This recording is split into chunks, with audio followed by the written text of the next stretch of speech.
Have you ever seen a tornado? You know, one of those big, giant funnel clouds that destroys everything in its path?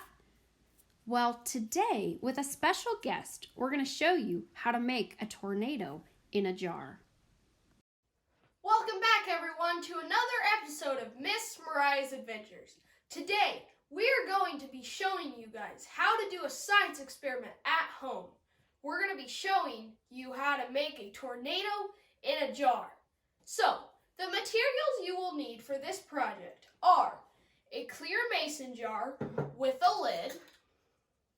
You will need 1 teaspoon of dish soap and 1 teaspoon of vinegar. And you will also need 3 cups of lukewarm water. So, are you guys ready to get started? Let's go. So, the first thing you guys are going to do is you're going to pour the 3 cups of water into the mason jar.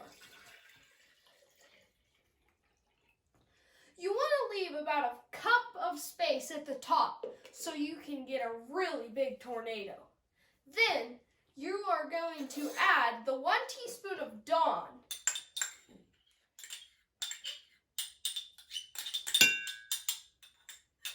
And the 1 teaspoon of vinegar.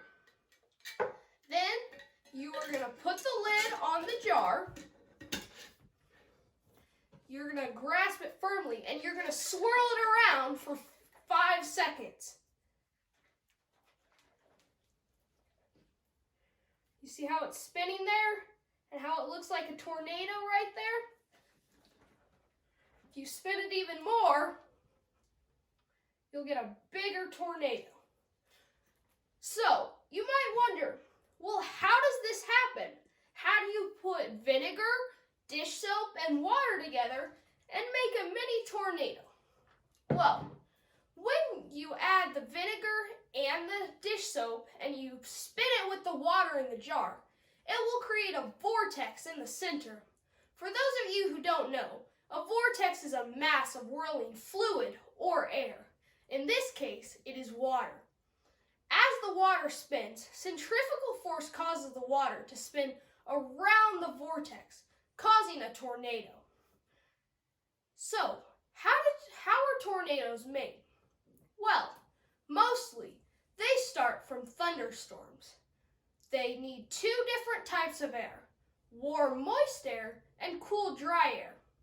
When the 2 air masses meet, they collide with each other and create instability.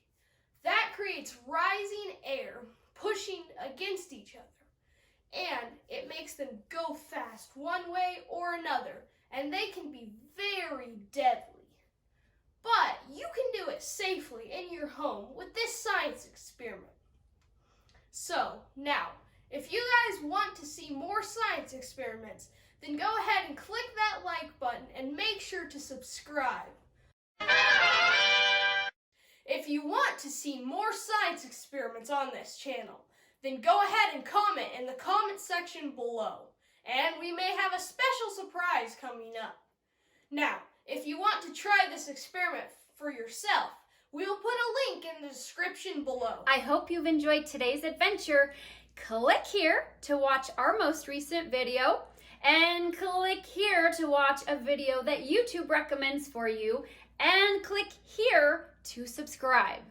I hope to see you next time on more of Miss Meriah's Adventures. And until next time, stay safe, stay healthy, and we'll see you next time.